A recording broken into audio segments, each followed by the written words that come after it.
Looking at teaching principles for this group of individuals, we use the typical development as a framework for their instruction. We're looking more at functional skills. We, just like with all kids, want to develop clear and measurable objectives. We want to consider their sensory strengths and weaknesses. And then, of course, using age appropriate methods and materials. The thing I see in my practice is that, for good reason, sometimes it's very hard to find age appropriate methods and materials for kids who are older and might have a cognitive age that's much younger.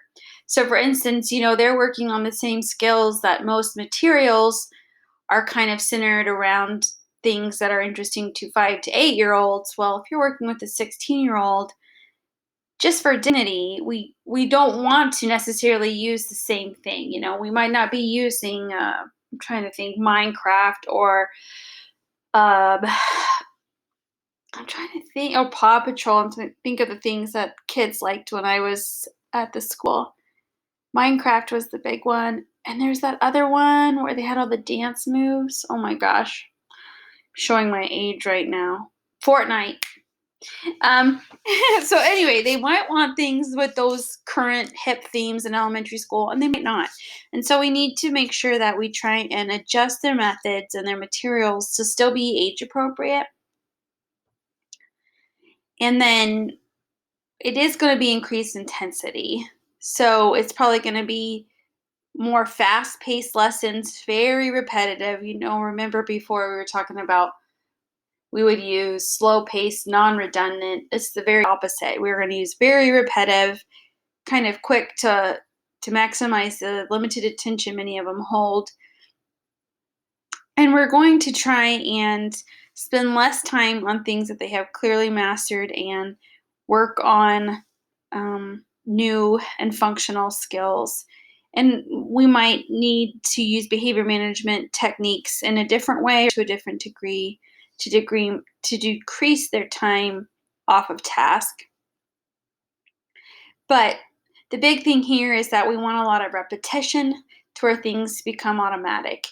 I've heard before that, if the average or a neurotypical person requires 7 times or 21 times, it's a range, to learn something, many neurodiverse populations require upward of 300 plus repetitions. And so it can get repetitive for sure.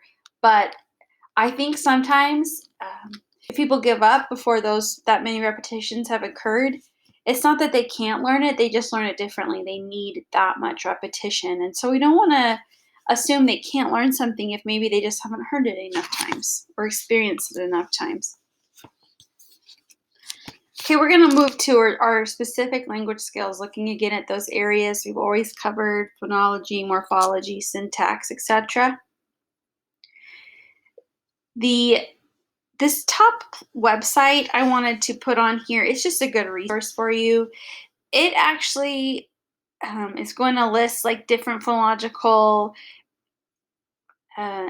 awareness skills or tasks and give you good ideas how to work with each one. And so again, it's a very recurring theme for a reason, but phonological awareness skills are going to be extremely important, and you're going to teach them a lot.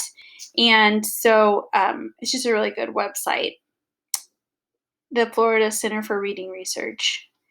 And then there's some apps that you might use. Some kids are highly reinforced by a computer, and some kids really don't learn that well, but it's for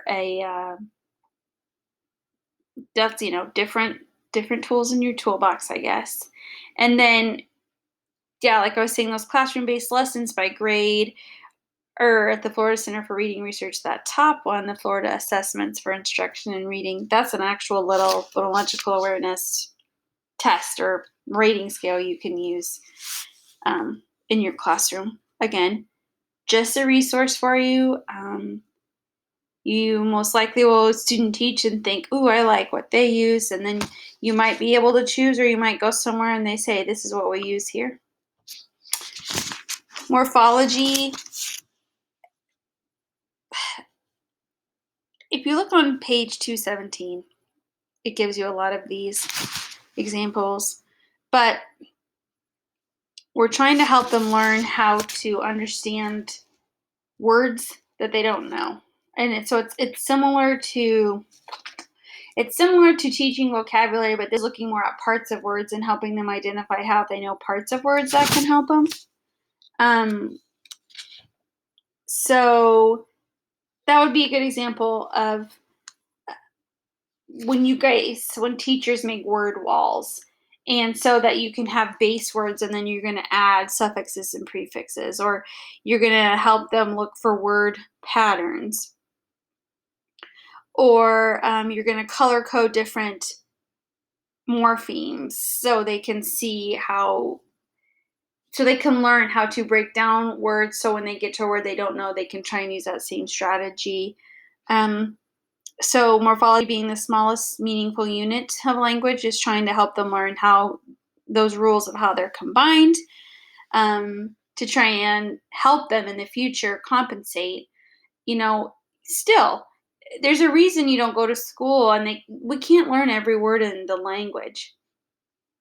When I was sitting for my GRE to get in grad school, I could not believe there was a vocabulary portion to that. And after going through college, right, I already had a degree. I could not believe the amount of words on that list. Most of that word list I had never seen before. So my point is, just like if you pick up a dictionary, you quickly realize you do not know every word that exists.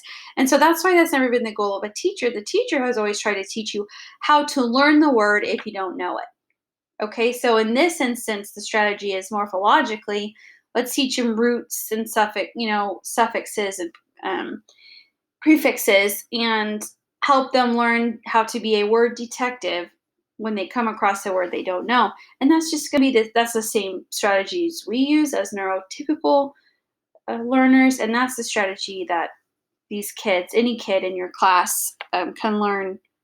It's one way to learn language. Okay, if we're going to look at specifics to syntax, looking at grammar, explicit instruction, and then imitation and partial imitation, repeating whole sentences, letting them finish a sentence, looking at a picture and asking them to describe a similar picture.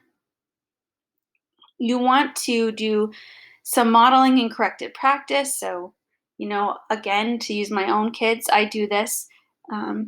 If my son says, "Mama, my foots are cold," I say, "Oh, Everett, your feet are cold? Oh, Burr, let's put some socks on them."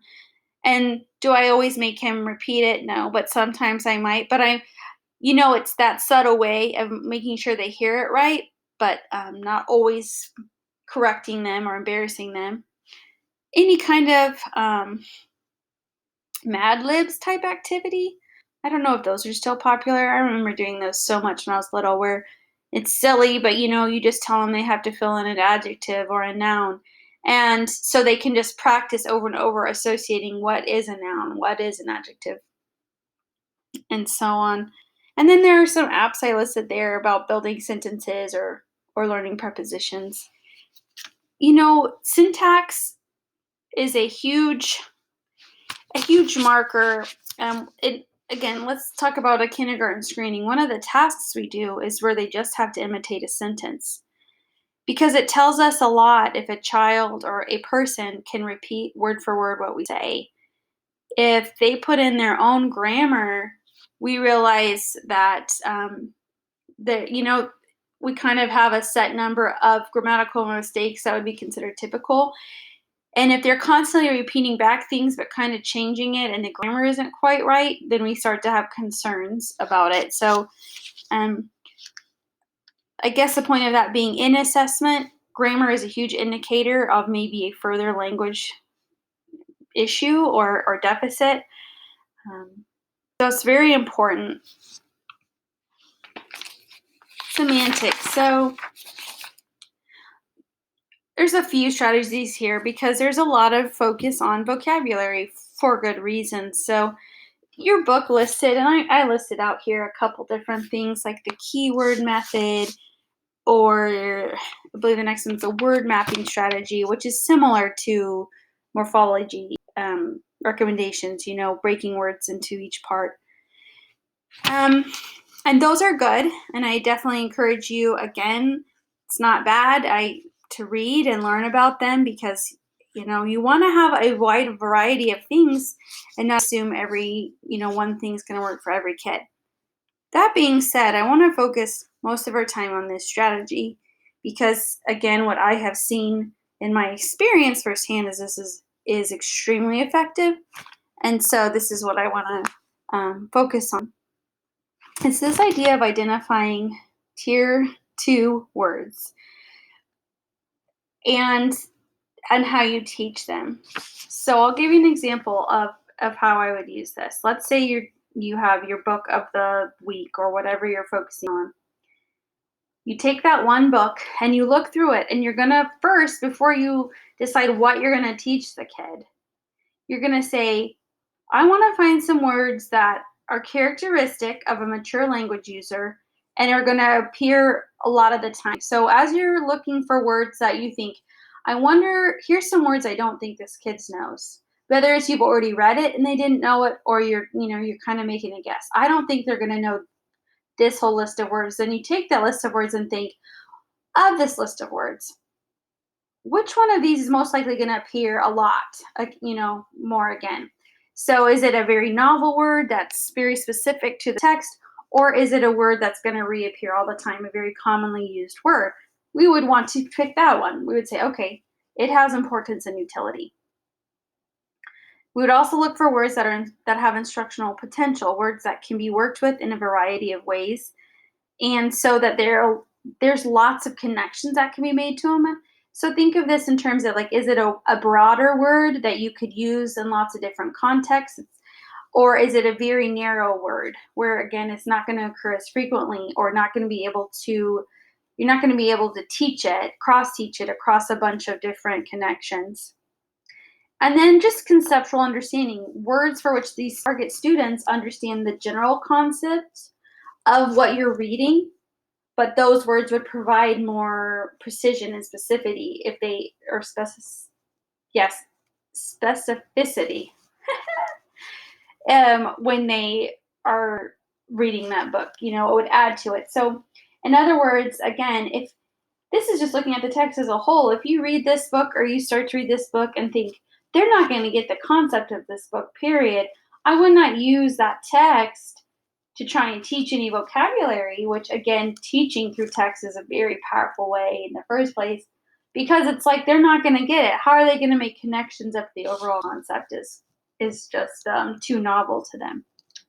So once you kind of adjust all those things, I would literally take a pen and I would draw a little square around those words, and then we'd read through a book one time and we'd say, okay, here's the words we're going to focus on. And then as we were reading, and maybe afterwards, depending on the kid, the big thing the big thing literature shows is to use a synonym.